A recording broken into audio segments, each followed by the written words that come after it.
Hello मेरे प्यारे साथियों, कैसे हैं आप लोग। स्वागत है आप सभी का सीबी विकल आर्ट क्लासेस में। आज का वीडियो बहुत ही मोस्ट इंपॉर्टेंट है, जिनका अर्थशास्त्र विषय है। बहुत अच्छे तरीके से सरल आसान शब्दों में आपको पूरा पेपर हल करके दिखाऊंगा कैसे आप आसानी से उत्तर दे सकते हैं। तो चलिए शुरुआत करते हैं दोस्तों। यहाँ पे हुबहू ऐसे ही पेपर देखने को मिलेगा और आप यहाँ पे देख पाएंगे पेपर पैटर्न में कुछ निर्देश वगैरह दिए गए हैं, आप इन्हें एक बार पढ़ सकते हैं। हम लोग सीधा मुद्दे की बात करते हैं और बहुविकल्पीय पेपर से शुरुआत करते हैं।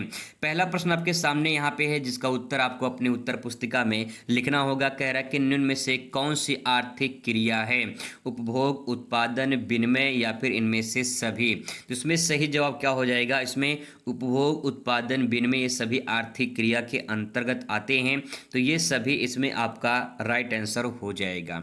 अगला क्वेश्चन है, क्वेश्चन दूसरा वाला है कि सामान्य वस्तुओं की स्थिति में मांग, ये मांग रहेगा। मांग वक्र जो है प्रदर्शित करता है धनात्मक ढाल को, ऋणात्मक ढाल को, शून्य या फिर इनमें से कोई नहीं।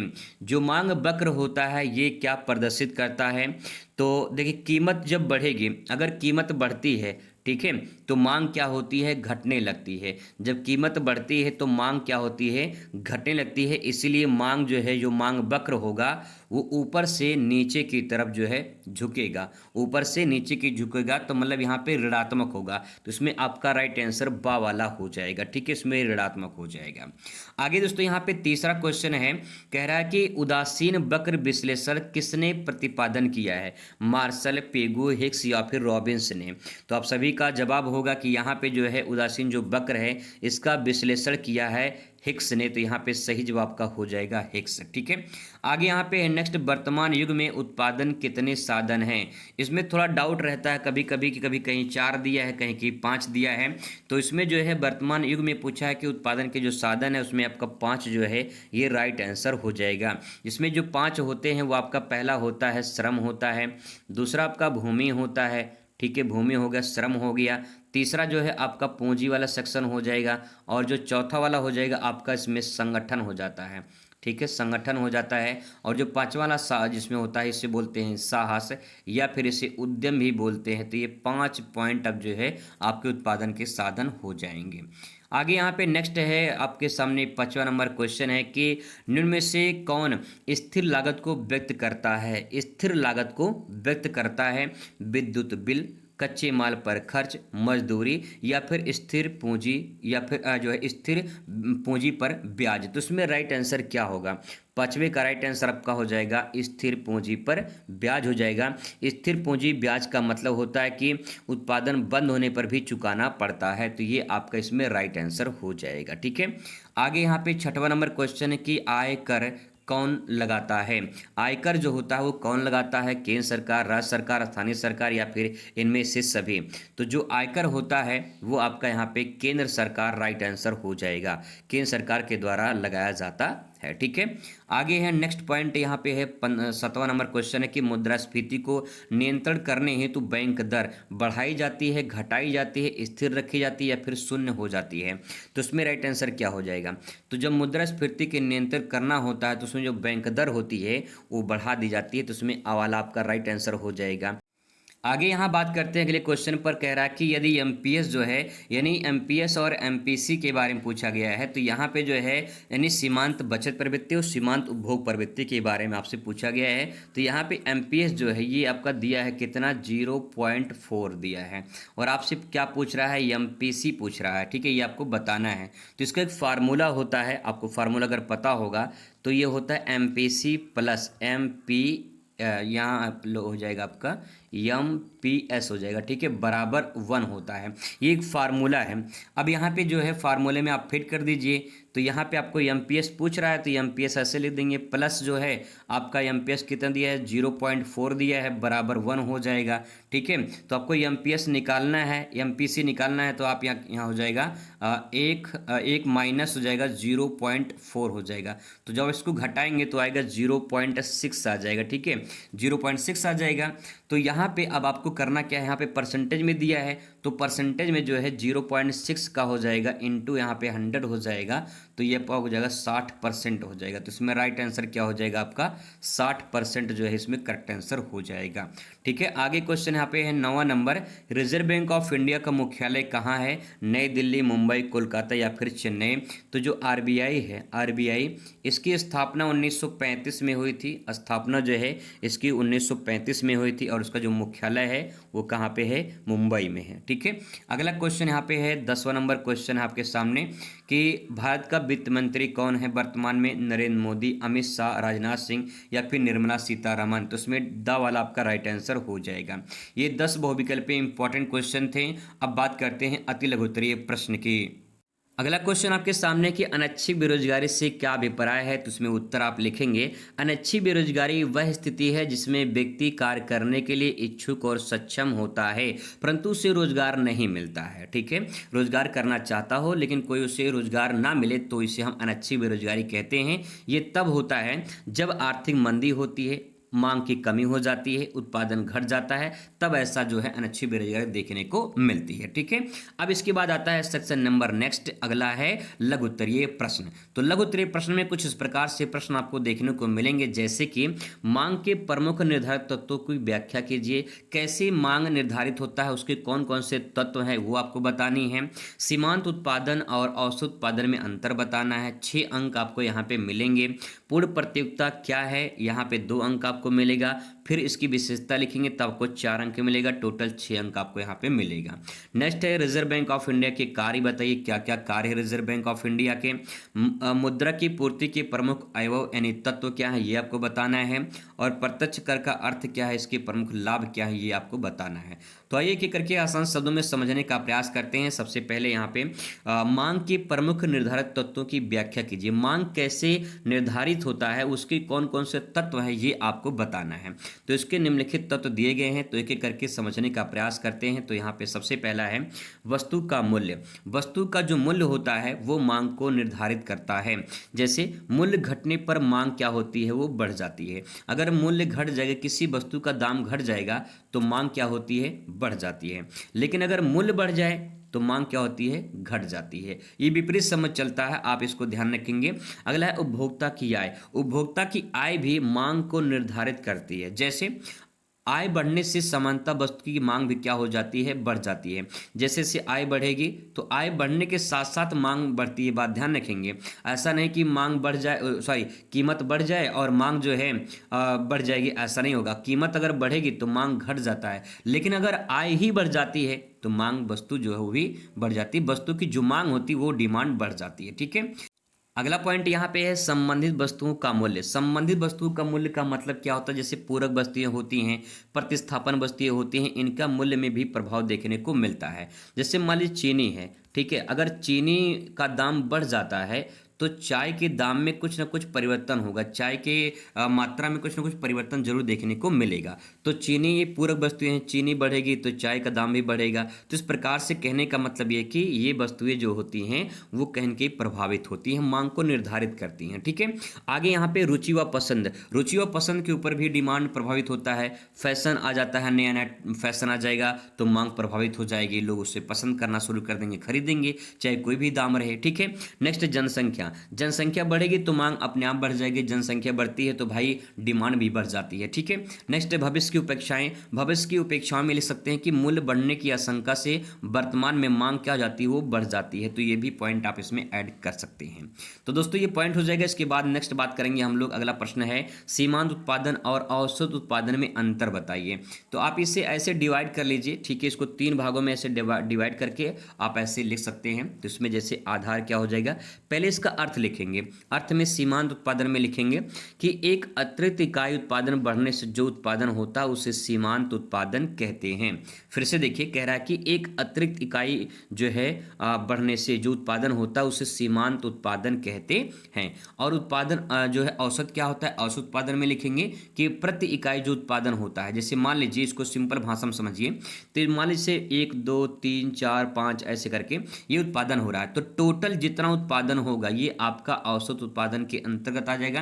यानी एक एक करके जो उत्पादन हो उसको पूरा औसत उत्पादन निकाल लेंगे, ठीक है। और सीमांत उत्पादन का मतलब ये है कि जैसे 1 2 3 4 5, जो पांचवा इकाई है, जो अंतिम इकाई है, इस अंतिम इकाई में जो उत्पादन बढ़ा है, कितना बढ़ा है, ये सीमांत उत्पादन दिखाता है।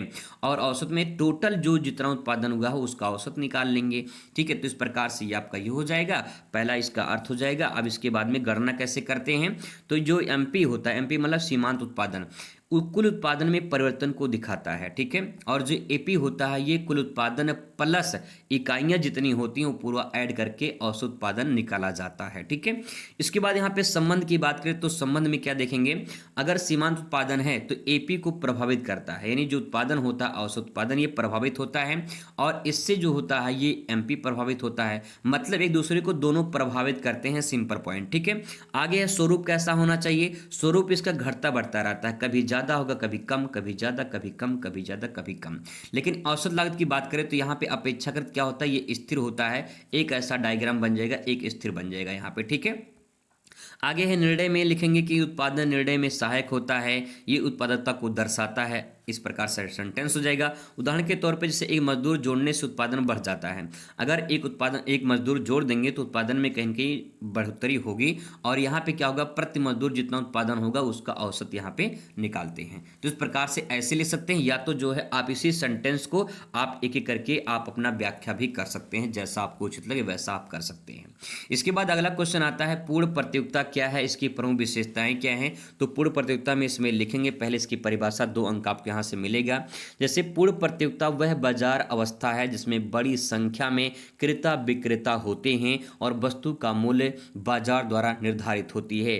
पूर्ण प्रतियोगिता का मतलब बाजार की बड़ी संख्या, जहां पे क्रेता और विक्रेता इकट्ठा होते हैं और वहां पे दाम यानी कीमत जो है वो निर्धारित की जाती है, उसे पूर्ण प्रतियोगिता कहा जाता है।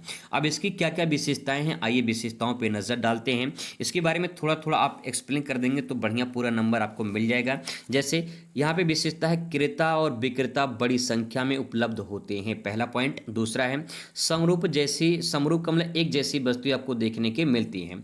जैसे मान लो कि वहाँ पे किराना स्टोर है तो सभी लोग किराना स्टोर दिखाई देंगे वहाँ पे जितने रहेंगे, साड़ी की दुकान है तो साड़ी की दुकान दिखाई देंगे मार्केट में। तो इस प्रकार से एक समरूप ने एक जैसी वस्तुएं देखने को मिलती है, ये फैक्ट पॉइंट हो जाएगा। दूसरा यहाँ पे मूल्य पर नियंत्रण नहीं होता है, मूल्य कभी कभी कुछ रहता है कभी कुछ रहता है, वहाँ पे नियंत्रण नहीं रहता है। आगे यहाँ पे कुछ पॉइंट और है, जैसे कि उद्योग में स्वतंत्र प्रवेश और निर्गमन। जो उद्योग होते हैं उसमें आप स्वतंत्र रूप से आ सकते हैं, स्वतंत्र रूप से जा सकते हैं, यानी आओ सनम जाओ सनम, कोई दिक्कत नहीं है, ठीक है। नेक्स्ट है पूर्ण जानकारी। जो क्रेता विक्रेता होते हैं दोनों को उस बाजार के बारे में पूर्ण जानकारी होती है, क्रेता को और विक्रेता को भी, ठीक है। आगे है परिवहन लागत का अभाव। वहां पे परिवहन जो लागत होती है उसका अभाव देखने को मिलता है। तो इस प्रकार से सारे पॉइंट को आप एक्सप्लेन कर सकते हैं दो 3 लाइन में, पूरा बढ़िया नंबर आपको मिलेगा।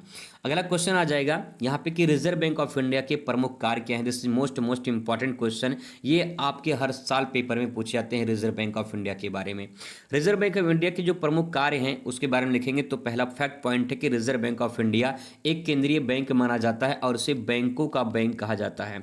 तो अगर आपसे पूछ ले कि इसे बैंकों का बैंक क्यों कहा जाता है, बैंकों का इसे बैंक कहा जाता है क्योंकि सभी बैंकों का संचालन करता है, ठीक है, इसीलिए। आगे यहाँ पे इसके प्रमुख कार्य क्या है, तो यहाँ पे लिखेंगे नोटों का निर्गमन कार्य, यानी नोटों को छापने वाला काम जो है वो आरबीआई के द्वारा किया जाता है, पहला पॉइंट। दूसरा सरकार का बैंक और सलाहकार। सरकार का जो ये बैंक है सरकार को सलाह देता है किस प्रकार से पैसे का लेन देन करना है, पैसे को जो है मार्केट में कितना पैसा जो है पैसा लगाना है, कितना पैसा होना चाहिए मार्केट में कि स्थिति जो है बनी रहे ठीक ठाक। तो ये एक तरह से सलाह देता है सरकार को, ठीक है। नेक्स्ट है बैंकों का बैंक। इसे बैंकों का बैंक इसलिए कहा जाता है कि जितने भी व्यापारिक बैंक होते हैं जैसे Punjab national bank, bank of Baroda, Allahabad bank, Canara bank, HDFC bank, बहुत सारे जो बैंक होते हैं इन सब बैंकों का ये नियंत्रण करता है, उनको संचालन करता है, इसलिए बैंकों का बैंक कहा जाता है।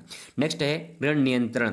जितने भी ऋण होते हैं उसका नियंत्रण करने का काम कौन करता है, केंद्रीय बैंक करता है, यानी नेक्स्ट पॉइंट इसमें है आपका है विदेशी मुद्रा का प्रबंधन। विदेशी जो मुद्रा होते हैं उसका मैनेजमेंट करता है। विदेशी मुद्रा कैसे आना है, किस प्रकार से आना है, कितना मात्रा में आना है, कैसे लेन देन करना है, ये पूरा ब्यौरा जो है ये आपका विदेशी मुद्रा का प्रबंधन आरबीआई के द्वारा किया जाता है। अगला है क्रेडिट नियंत्रण नीति संचालन करना। क्रेडिट जो कार्ड होते हैं उसका नियंत्रण करना, संचालन करना, इन्हें ऋण से संबंधित जितनी भी क्रियाएं होती है वो केंद्रीय बैंक के द्वारा की जाती है। ठीक है, चलिए आगे आते हैं, अगले क्वेश्चन पर आ जाते हैं। क्वेश्चन है कि मुद्रा की पूर्ति की प्रमुख अवयव, यानी इसको तत्व बोलते हैं, इसको तत्व बोलते हैं, इसके लक्षण बोलते हैं, कोई भी बोल सकते हैं, कोई दिक्कत नहीं है। इसको आपको लिखना है। तो यहाँ पे देखिए, मुद्रा की पूर्ति से आशय अर्थव्यवस्था में उपलब्ध कुल मुद्रा से है। जो मुद्रा की पूर्ति होती है इसका मतलब होता है कि अर्थव्यवस्था में कितनी मुद्रा चलन में है। चलन मतलब कितनी मुद्रा मार्केट में है, कुल मुद्रा कितना मार्केट में है, उसी को जो है कुल मुद्रा या मुद्रा की पूर्ति के नाम से जाना जाता है। अब इसके कुछ अवयव हैं यानी तत्व हैं, तो देखिए कैसे लिख सकते हैं इसके बारे में। चलन में मुद्रा, चलन में मुद्रा का मतलब ये होता है कि जनता के पास नोट कितने हैं और सिक्के कितने हैं पूरे जो है मार्केट में जनता के पास, वो चलन मुद्रा को देखा जाता है। मुद्रा की पूर्ति तो यही हो जाएगा ना, कितना मार्केट में पैसा है ये हो जाएगा। नेक्स्ट है बैंक में कितना जमा है, बैंक में कितना जमा है ये पैसा धन देखा जाता है। बचत कितना है, बचत जमाएं कितनी है, बचत जमा राशि वो देखा जाता है। और समय जो है जमा, समय जमा मतलब किसको सावधि जमा बोलते हैं, जिसे कुछ लोग फिक्स कर देते हैं पैसा 6 साल के लिए, 5 साल के लिए, 10 साल के लिए। तो ये पैसा टोटल पूरा जो है इस प्रकार से कुछ अवयव है, कुछ तत्व है जहां जहां से पैसा पूर्ति होती है। ठीक है, आगे इसमें नेक्स्ट पॉइंट इसमें और है, एक पॉइंट है बैंक से ऋण। बैंक द्वारा जो ऋण सृजन किया जाता है वो भी प्रकार से इसमें आप ऐड कर सकते हैं। अगला यहाँ पे क्वेश्चन है कि प्रत्यक्ष कर का अर्थ लिखिए, इसके प्रमुख लाभों पर प्रकाश डालिए। तो प्रत्यक्ष कर क्या है पहले आप ये बताएंगे। प्रत्यक्ष कर वह कर है जिसका भार उस व्यक्ति पर पड़ता है जो उसे सरकार को देता है।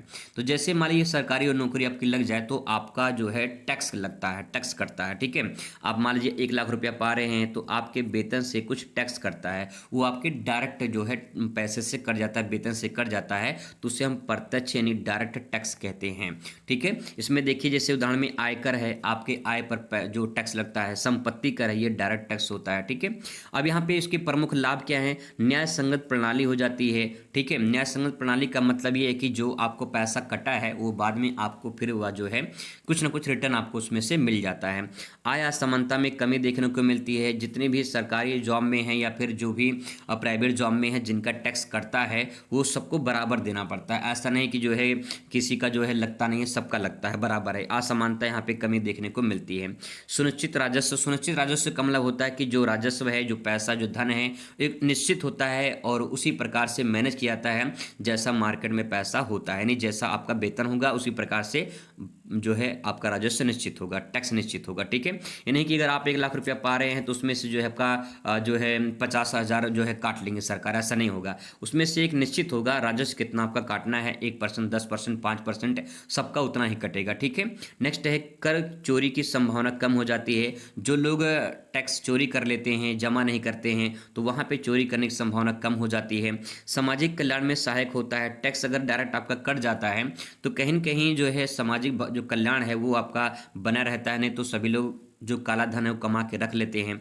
नेक्स्ट है आर्थिक स्थिरता में योगदान भी देता है। तो इस प्रकार से कुछ लाभ हैं, इसके बारे में आप यहाँ पे लिख सकते हैं। इसके बाद दोस्तों यहाँ पे आपका विस्तृत उत्तरीय प्रश्न शुरू हो जाता है जिसमें से आपको यहाँ पे 10 अंक आपको मिलेंगे। 300 शब्दों में पूरा आंसर आपको लिखना होता है। इसका मतलब कम से कम 3 पेज में लॉन्ग क्वेश्चन लिखेंगे तब आपको पूरा नंबर मिलेगा। लेकिन आपको स्मार्ट तरीका बता देते हैं, अगर आप इस आंसर को 2 पेज में भी लिख देते हैं तब भी आपको पूरा 10 में 10 नंबर मिल सकता है। उसका एक उपाय है, कैसे आइए जानते हैं पूरा डिटेल में इस वीडियो में। यहाँ पे दोस्तों आप विस्तृत उत्तरीय प्रश्न जो आप लिखेंगे तो इस प्रकार से क्वेश्चन आपको देखने को मिलेगा, जैसे कि उदासीन वक्र से आप क्या समझते हैं, तटस्थता वक्र की सहायता से उपभोक्ता संतुलन को समझाइए। तो यहाँ पे इस प्रकार से आंसर आपको लिखना है। कैसे लिखना है आइए डिटेल में आपको बताते हैं। उससे पहले ये अथवा करके यहाँ पे दिया है, आप चाहे ये वाला करिए चाहे आप ये वाला करिए, दोनों में से कोई आपको एक करना होगा। ठीक है, फिर इसके बाद यहाँ पे क्वेश्चन रहेगा नेक्स्ट 26 नंबर, आप चाहे ये वाला ऊपर वाला करिए या अथवा करके या आप ये वाला भी कर सकते हैं। ठीक है, फिर इसके बाद 3 लॉन्ग क्वेश्चन आपको मिलेंगे यहाँ पे देखने को, जो है 10 × 30 यानी 30 अंक आपको यहाँ से प्राप्त होंगे। तो काफ़ी इंपॉर्टेंट ये सेक्शन रहता है। दोस्तों एक एक करके आसान शब्दों में इसको समझाने का प्रयास करते हैं। जहाँ कहीं भी डायग्राम की आवश्यकता होगी, डायग्राम भी सिंपल सा आपको बना के बताएंगे।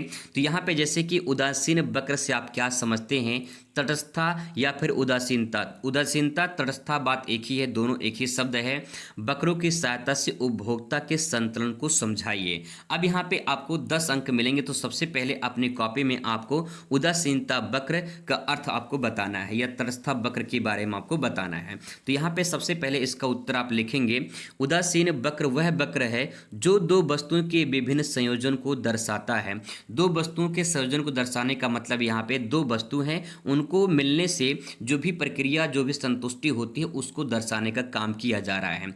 जैसे अभी एग्जाम्पल से आपको बता देंगे, इनसे उपभोक्ता को समान संतुष्टि प्राप्त होती है। उपभोक्ता इन सभी संयोजनों के प्रति उदासीन रहता है, अर्थात किसी को एक दूसरे से जो है बेहतर नहीं मानता है। एग्जाम्पल से समझिए, से मान लीजिए सेब है, ठीक है, कोई उपभोक्ता है, सेब जो है वो उपभोग किया है, और फिर मान लेते हैं संतरा, कोई संतरा उपभोग किया है, संतरा और सेब को। तो उपभोक्ता क्या है, दोनों से समान संतुष्टि प्राप्त कर रहा है और एक दूसरे से किसी को बेहतर नहीं मानता कि सेब बहुत अच्छा है या संतरा बहुत अच्छा है, बल्कि ये कह रहा है उपभोक्ता कि सेब और संतरा दोनों बहुत अच्छा है, दोनों बराबर है। ठीक है, तो संयोजन को दर्शाने का मतलब कि दो वस्तुएं हैं जिनको दोनों वस्तुओं से उपभोक्ता को समान संतुष्टि मिल रही है।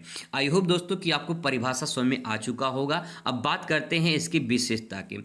अब इसकी आप विशेषता यहाँ पे लिखेंगे। विशेषता में उदासीन वक्र की विशेषता में पहला, नीचे की ओर ढाल वाला। तो ये यानी जो वक्र बनेगा वो नीचे की ढाल ओर बनेगा। कैसे बनेगा देखिए, सिंपल से एक यहाँ पे आप डायग्राम बना सकते हैं। अब यहाँ पे 2 पेज का मतलब ये है कि आप एक डायग्राम बना दीजिए। अगर आप डायग्राम बना देते हैं तो आपको पूरा लिखने की ज़रूरत नहीं रहेगी, आप उसके बारे में थोड़ा सा एक्सप्लेन कर सकते हैं। जैसे डायग्राम इसमें बनेगा, जैसे मान लीजिए यहाँ पे जो है आप वाई अक्ष लिखेंगे, यहाँ पे एक्स अक्ष लिखेंगे, ठीक है। और फिर उसके बाद जो है यहाँ पे आप लिख दीजिए वस्तु वाई और यहाँ पे लिखिए वस्तु एक्स, ऐसे लिख दीजिए। यहाँ पे लिखिए वस्तु, ठीक है, इस प्रकार से ऐसे लिखिए, और यहाँ वस्तु जो है वाई लिख दीजिए। और फिर यहाँ पे एक रेखा आप खींचेंगे, यहाँ पे एक बजट रेखा। तो इस प्रकार से यहाँ पे एक बजट रेखा बन जाएगी। मान लीजिए इसका नाम ए और बी रख दे रहे हैं, ठीक है, ए और बी रख देंगे। फिर क्या होगा, अब यहाँ पे आप यहाँ पे एक लाइन खींचेंगे, ठीक है। जैसे कि एक लाइन आपकी यहाँ पे इस प्रकार से, जो आपका उपभोक्ता उदासीनता वक्र है वो आईसी मान लेते हैं, इसे यहाँ पे हो जाएगा एक। फिर एक आपका यहाँ पे बनेगा, ठीक है, आईसी वक्र बनेगा यहाँ पे। फिर आपका एक यहाँ पे बनेगा, ठीक है, आईसी वक्र यहाँ पे बनेगा। यानी आप इसे 3 मान लीजिए, इसे 2 मान लीजिए, इसे 1 मान लीजिए। अब होगा क्या कि संतुलन जहाँ पे मिल रहा है, ये बजट रेखा, ये आपका ये पॉइंट हो जाएगा, यानी आपका यहीं पे संतुलन हो जाएगा। तो इस प्रकार से डायग्राम बनाइए और उसके बारे में थोड़ा सा लिख दीजिए। जैसे कि आप यहाँ पे लिखेंगे कि जो ए बी है एक बजट रेखा है, ठीक है, और जो IC1, IC2, IC3 है ये विभिन्न तटस्थ जो वक्र है उसको प्रदर्शित करता है, यानी जो उदासीनता वक्र है इसको प्रदर्शित करता है। तो ये सेंटेंस जो है आप इस प्रकार से ले सकते हैं। और यहाँ पे जो ई वाला पोर्शन है ये जो है उपभोक्ता संतुलन को दर्शाता है, यानी उपभोक्ता यहीं पे क्या हो जाता है, संतुष्ट हो जाता है। ठीक है, तो इस प्रकार से आप डायग्राम बना के उसके बारे में थोड़ा सा बता देंगे तो मान के चले कि पूरा 10 में 10 नंबर आपको मिल सकता है अच्छे तरीके से। ठीक है, तो ये प्रकार से हो जाएगा। फिर यहाँ पे नीचे को ढाल वाला हो जाएगा, तो ये आपको समझ में आ चुका कैसे करना है। यहाँ पे जो ग्राफ बनेगा इस प्रकार से ढाल वाला बनता है। ठीक है, नेक्स्ट, दाएं जाने पर अधिक संतुष्टि होती है।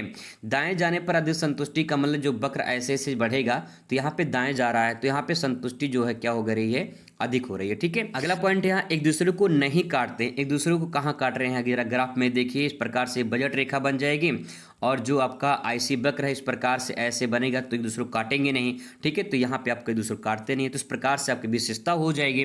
फिर इसके बाद 2 पॉइंट आप यहाँ पे लिखेंगे इसमें कि उदासीन वक्रों की सहायता से उपभोक्ता को संतुलन जो है वो आपको बताना है। तो उपभोक्ता का संतुलन उस स्थिति को कहते हैं जहाँ उसे अपनी आय और वस्तु का मूल्य के अनुसार अधिकतम संतुष्टि प्राप्त होती है। यानी ई वाले सेक्शन पर जब आपने ग्राफ देखा था तो ई वाले सेक्शन पर संतुष्टि यानी मिली, संतुलन आपका वहाँ पे हो गया था। ठीक ठीक है। नेक्स्ट है उपभोक्ता का संतुलन निम्न शर्तों पर प्राप्त होता है। तो जो उपभोक्ता का संतुलन है वो निम्न शर्तों पर प्राप्त होता है, जैसे बजट रेखा को उदासीन वक्र स्पर्श करती थी। जैसे यहाँ पे बजट रेखा बनी थी, ये बजट रेखा हो जाएगी। फिर इसके बाद जो है आपका यहाँ पे एक रेखा ऐसे गई, फिर एक रेखा ऐसे गई, फिर एक रेखा ऐसे गई, यानी ऐसी वक्र गया। तो जो आपका ये वाला है, ये वाला यहाँ पे क्या कर रहा है, स्पर्श कर रही है बजट रेखा को। तो इस प्रकार से यहाँ पे संतुलन को दर्शा रही है, ठीक है। नेक्स्ट यहाँ पे देखिए अगला है स्पर्श बिंदु पर दोनों ढाल समान होते हैं। स्पर्श बिंदु पर ढाल क्या होता है, वो समान होता है। नेक्स्ट है उस बिंदु पर उच्चतम जो है संभव उदासीन वक्र प्राप्त होता है, यानी वहां पे जो है अधिक संभव संतुष्टि प्राप्त होती है। तो ये आपका शर्त हो जाएगा। कुछ पॉइंट आप इसमें ले सकते हैं। चित्र कैसे बनाना है ये मैंने आपको बता दिया है, ठीक है। आगे यहाँ पे अथवा करके क्वेश्चन दिया रहता है कि मांग की लोच क्या है, इसे मापने की प्रतिशत रीति जो है वो आपको बताना है। 4+6 नंबर में आपको आंसर देना है। तो सबसे पहले आप मांग की लोच के बारे में लिखेंगे। तो इसमें आंसर आप लिखेंगे कि मांग की लोच से आशय मूल्य में परिवर्तन के परिणाम स्वरूप मांग की मात्रा में होने वाले परिवर्तन की मात्रा से होता है। तो जो मांग की लोच होती है इसका मतलब ये होता है कि अगर मूल्य में परिवर्तन होता है तो मांग में भी परिवर्तन होता है, और उसी को जो है यहाँ पे मांग की लोच को निर्धारित करता है। यह बताती है कि मांग का जो मूल्य है परिवर्तन के साथ कितनी संवेदनशील है, यानी कितना परिवर्तन हो रहा है। जब मूल्य परिवर्तन होगा तो मांग में भी परिवर्तन देखने को मिलेगा। अब यहाँ पे प्रतिशत रीति द्वारा मांग की लोच को मापा जाए तो यहाँ पे देखिए कैसे माप सकते हैं। यहाँ पे इस विधि को जो मांग मात्रा है और मूल्य में प्रतिशत परिवर्तन की तुलना जो है ये की जाती है। जैसे यहाँ पे मांग की लोच बराबर होता है मांग में प्रतिशत परिवर्तन प्लस नहीं डिवाइड करेंगे, यहाँ पे भाग रहेगा, बटे रहेगा, और मूल्य में प्रतिशत परिवर्तन, ये मांग की लोच हो जाएगी। तो मांग की मात्रा में परिवर्तन बटे हो जाएगा, बटे क्या हो जाएगा, मूल्य की मात्रा में परिवर्तन, ठीक है। मूल्य में मात्रा में जितना प्रतिशत परिवर्तन होता है वो उसको दिखाता है। तो ये फार्मूला जो है आप इसको जरूर लिखेंगे, ये फार्मूला इंपॉर्टेंट है। एक छोटा सा डायग्राम आप यहाँ पे समझ सकते हैं। एक सिंपल डायग्राम है, कुछ करना नहीं है। यहाँ पे जो मात्रा है वो आपको ये दिखाना है कि जो वस्तु है, जो प्राइस है, प्राइस जब बढ़ेगी तो जो आपका मात्रा है वो भी कहीं के इसमें गिरावट देखने को मिलेगी। मूल्य बढ़ेगा, देखिए मूल्य बढ़ रहा है तो मात्रा क्या हो जाएगी, यानी जो क्वांटिटी है, डिमांड है वस्तु की, कम होती चली जाएगी, ठीक है। सिंपल डायग्राम यहाँ बनाया गया है। इसके बाद यहाँ पे इसका महत्व क्या है, तो महत्व में सरल एवं उपयोगी विधि है। दूसरा है व्यवहारिक और विश्लेषण में सहायक होता है। तीसरा है मूल्य निर्धारण में भी सहायक होता है। तो ये सिंपल डायग्राम बना के आप प्रदर्शित कर सकते हैं। अगला प्रश्न यहाँ पे है कि राष्ट्रीय आय से आप क्या समझते हैं, इसकी गणना उत्पादन रीति को समझाइए। तो यहाँ पे गणना करके आपको समझाना है। तो चलिए देखते हैं। पहले राष्ट्रीय आय का अर्थ आप यहाँ लिखेंगे इसमें कि राष्ट्रीय आय एक वर्ष में देश के नागरिकों द्वारा उत्पादित सभी अंतिम वस्तुओं और सेवाओं के मौद्रिक मूल्य को जो योग होता है उसे राष्ट्रीय आय कहा जाता है। अगर और सिंपल भाषा में समझना चाहते हो तो बस आप इतना समझिए कि किसी एक देश में, ठीक है, किसी एक देश में, किसी एक वर्ष में, किसी एक देश में, किसी एक वर्ष में वहाँ के जो नागरिक होते हैं उन सभी में जो मौद्रिक मूल्य होता है, मौद्रिक मतलब कुल टोटल जितना मूल्य होता है जो वस्तुओं और सेवाओं का उत्पादन होता है, उन सबका जो मौद्रिक मूल्य होता है उसी को राष्ट्रीय आय कहा जाता है, ठीक है। अब उत्पादन रीति द्वारा अराष्ट्रीय गणना कैसे की जाती है तो आप यहाँ पे देख पाएंगे कैसे की जाती है। इस विधि में अर्थव्यवस्था के सभी क्षेत्रों के किए गए उत्पादन को मूल्य को जोड़ा जाता है। जो उत्पादन रीति विधि द्वारा है इसमें क्या करते हैं कि अर्थव्यवस्था के सभी क्षेत्रों में जितना उत्पादन होता है उन मूल्य को जोड़ लिया जाता है, फिर उससे राष्ट्रीय आय निकाला जाता है। इसमें कई चरण दिए गए हैं, जैसे कि प्राथमिक, द्वितीयक, तृतीयक क्षेत्रों की पहचान की जाती है और फिर उसके बाद कितना उत्पादन हुआ उनकी गणना की जाती है। नेक्स्ट है प्रत्येक क्षेत्र के उत्पादन का मूल्य को ज्ञात किया जाता है कि किन किन क्षेत्रों में कितना उत्पादन हुआ है और कितना उनका कीमत है, मूल्य है, उसको काउंट किया जाता है। अगला पॉइंट इसमें है मध्य वर्गीय वस्तुओं को घटाना। मध्य वर्गीय वस्तु का घटाने का मतलब है कि जितना वस्तु उपभोग किया गया है उसको माइनस कर दिया जाता है, ठीक है। अगला है शुद्ध घरेलू उत्पाद को प्राप्त कर लिया जाता है। यहाँ पे एक फार्मूला है, फार्मूला देख लीजिए एक बार। राष्ट्रीय आय बराबर क्या होता है, कुल उत्पादन से हम माइनस कर देते हैं मध्य वर्गीय उपभोग, यानी जितने वस्तु उपभोग किए गए हैं उसको माइनस कर देते हैं तो राष्ट्रीय आय जो है वो निकाल सकते हैं यहाँ पे, ठीक है। अब यहाँ पे एक चीज़ आप डायग्राम के माध्यम से समझने का प्रयास करेंगे। जैसे इसमें होता क्या है, कुल उत्पादन कैसे निकालते हैं, प्राथमिक, द्वितीयक और तृतीय जो क्षेत्र होते हैं इनको मिलाकर कुल उत्पादन निकाला जाता है। एक सिंपल डायग्राम हो जाएगा। फिर इसके बाद जो मध्यवर्गीय उपभोग होता है, यानी जो आपका यहाँ पे क्या होता है कि जो प्राथमिक द्वितीय तृतीय क्षेत्र के जो उपभोग होते हैं उसको घटा देते हैं, हमारे पास क्या निकल जाता है, राष्ट्रीय आय निकल जाता है। तो यहाँ पे सिंपल सा डायग्राम ये है, इसको आप यहाँ पे आसानी से समझ सकते हैं डायग्राम के माध्यम से। फिर अगला क्वेश्चन है यहाँ पे कि अति मतलब अधिक, अधिक मांग या अति मांग क्या होती है, इसके प्रमुख कारणों का विवेचना कीजिए। 4+6 नंबर में आपको यहाँ पे देना है उत्तर। यहाँ पे पहले लिखेंगे अति मांग का अर्थ क्या होता है, तो आप यहाँ पे लिखेंगे अति मांग में कि जब किसी वस्तु की मांग उसकी उपलब्ध आपूर्ति से अधिक हो जाती है तो उसे अति मांग कहा जाता है। यह स्थिति प्रायः मुद्रास्फीति को जन्म देती है। बहुत सिंपल सेंटेंस लिखा गया है, इसको आप ऐसे समझ सकते हैं कि जब किसी वस्तु की जो उसकी उपलब्धता है आपूर्ति से अधिक हो जाए, जैसे मान लीजिए कि अगर 100 वस्तु हैं, ठीक है, 100 वस्तु की आपूर्ति करनी है और आपूर्ति जो है से ज़्यादा यानी 200 डिमांड हो जाए तो कहीं न कहीं इसे अति मांग का नाम दिया जाता है। सिंपल सी बात है, जब ज़्यादा मांग हो जाएगी तो उसे अधिक मांग कहेंगे, अति मांग कहेंगे, ठीक है। अब अति मांग के कारण क्या हो सकते हैं, तो इसमें आप लिखेंगे क्या कारण हो सकते हैं। पहला इसमें है उपभोक्ता की आय में वृद्धि हो जाए, पैसा ज़्यादा हो जाए, लोग ज़्यादा सामान खरीदना चाहते हों। सरकारी आय में वृद्धि हो जाए तब लोग सामान खरीदना चाहेंगे, जनसंख्या बढ़ जाए तब खरीदना चाहेंगे, साख विस्तार हो जाए। साख विस्तार का मतलब ये है कि जो ऋण है, जो कर्ज है वो उसमें बढ़ोतरी हो जाए, निर्यात में वृद्धि हो जाए या वस्तु कमी हो जाए। अब इसमें सिंपल से डायग्राम बना सकते हैं। यहाँ पे y अक्ष पर मूल्य दिखाया गया है, यहाँ पे x अक्ष पे मात्रा दिखाया गया है। अतिमांग कैसे होता है, जब यहाँ पे देखिए सप्लाई जो है, सप्लाई आप यहाँ पे दिखाइए, ठीक है, इसके बाद जो है यहाँ पे मांग दिखा दीजिए। तो यहाँ पे डायग्राम बना के जो आप प्रदर्शित कर सकते हैं कि मांग कैसे प्रभावित होती है, ठीक है।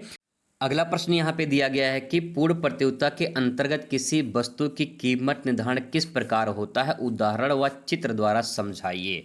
तो यहाँ पे आइए एक एक करके समझने का प्रयास करते कैसे पूर्ण प्रतियोगिता में जो है कीमत निर्धारण होता है। तो सबसे पहले यहाँ पे पूर्ण प्रतियोगिता में मूल्य निर्धारण के बारे में थोड़ा सा आप यहाँ पे लिखेंगे। क्या लिखेंगे, पूर्ण प्रतियोगिता किसी वस्तु के मूल्य का मांग और आपूर्ति की जो शक्तियाँ होती हैं उसके द्वारा निर्धारित होती है। कोई भी क्रेता विक्रेता मूल्य को प्रभावित नहीं करता है, ये फैक्ट पॉइंट हो जाएगा। फिर इसके बाद कैसे मूल्य निर्धारण होता है, तो बाजार की मांग वक्र नीचे को ढलान वाला होता है, ऐसा देखने को मिलता है। आपूर्ति वक्र ऊपर की ओर जो है वो ढलान वाला होता है। जब मांग और आपूर्ति बराबर होती है तो मूल्य निर्धारित होता है। अभी फिगर बना के समझाएंगे आपको। वही वस्तु जो है, जो मूल्य संतुलन, जो मूल्य होता है वही आपका कहलाता है, ठीक है। अब इसको एक छोटा सा डायग्राम के माध्यम से समझने का प्रयास करते हैं। एक सिंपल डायग्राम बनाते हैं। मान लेते हैं इस प्रकार से एक डायग्राम बनाइए आप, ठीक है। यहाँ पे आप जो है अपना मूल्य दिखा सकते हैं, यहाँ पे मूल्य दिखा सकते हैं और यहाँ पे आप अपना मांग दिखा सकते हैं, ठीक है। डिमांड एक्स अक्ष पे डिमांड हो जाएगा। आप क्या करेंगे कि यहाँ पे कुछ आप इंडिकेट बना लीजिए, जैसे कि यहाँ पे लिख दीजिए 10, 20, 50, 60, 70, 80 ऐसे करके, ठीक है। यहाँ पे जो है मांग में 1, 2, 3, 4, 5 ऐसे दर्शा लीजिए। अब यहाँ पे क्या हुआ कि मान लेते हैं कि एक ऐसा आप आंकड़ा मान लीजिए कि यहाँ पे जो है आपकी जो संतुलन बिंदु है, ठीक है, वो आपको यहाँ पे एक आंकड़ा ऐसे मान लेते हैं। अब इसमें क्या हो रहा है, इस प्रकार से जो है आप यहाँ पे एक डायग्राम ऐसे बना सकते हैं, ठीक है। यहाँ पे इस प्रकार से डायग्राम बना दीजिए और यहाँ पे क्या होगा कि जो आपका ये ई वाला पॉइंट होगा ये आपके संतुलन बिंदु को दर्शाएगा। तो यहाँ पे जो आपका ये वाला बिंदु है ये आपका डिमांड हो जाएगा और ये वाला हो जाएगा आपका सप्लाई हो जाएगा, ठीक है। एक सिंपल डायग्राम ऐसे बना दीजिए, जहाँ पे सप्लाई और डिमांड एक दूसरे को काटते हैं वही आपका आप हो जाएगा कौन सा बिंदु, ये हो जाएगा संतुलन बिंदु हो जाएगा, ठीक है। तो इसके बारे में इस प्रकार से आप बना के अच्छे से लिख देंगे तो कम लिखना पड़ेगा, पूरा नंबर बढ़िया मिल जाएगा, ठीक है। अथवा करके प्रश्न दिया रहता है, दोनों में से कोई एक करना होता है। जैसे क्वेश्चन है को औसत उपभोग प्रवृत्ति या सीमांत उपभोग प्रवृत्ति से आप क्या समझते हैं, उदाहरण व चित्र सहित आपको स्पष्ट करना है, ठीक है। तो यहाँ पे पहले अर्थ देख लीजिए सिंपल भाषा में। औसत उपभोग प्रवृत्ति क्या होता है, तो औसत उपभोग प्रवृत्ति बराबर कुल उपभोग बटे, ये भागे का निशान है, बटे कुल आय, ठीक है, ये आपका हो जाएगा औसत उपभोग प्रवृत्ति। दूसरा है सीमांत उपभोग प्रवृत्ति में कुल आय में परिवर्तन भागे यानी बटे आय में परिवर्तन। इस प्रकार से तो सिंपल परिभाषा हो जाएगी। यहाँ पे इसके बाद एक संबंध को दर्शाना है कि एपीसी और एमपीसी की संबंध को आपको दर्शाना है।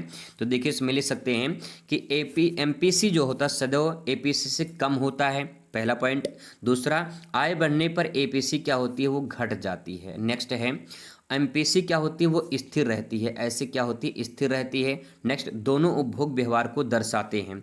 दोनों जो है क्या करते हैं, उपभोग के व्यवहार को दर्शाते हैं। तो एक सिंपल सा डायग्राम यहाँ पे आप बना सकते हैं कि उपभोग जो है कैसे यहाँ पे परिवर्तित हो रहा है। एक सिंपल डायग्राम है, एक नॉर्मल डायग्राम है, इसमें सही तरीके से बन नहीं पाता था। तो एक सिंपल डायग्राम इस प्रकार से आप बना सकते हैं, उसके बारे में एक्सप्लेन आप यहाँ पे कर सकते हैं। तो ये एक सिंपल प्रश्न का उत्तर आप सिंपल भाषा में दे सकते हैं। चलिए मिलते हैं इस वीडियो में। Thanks for watching.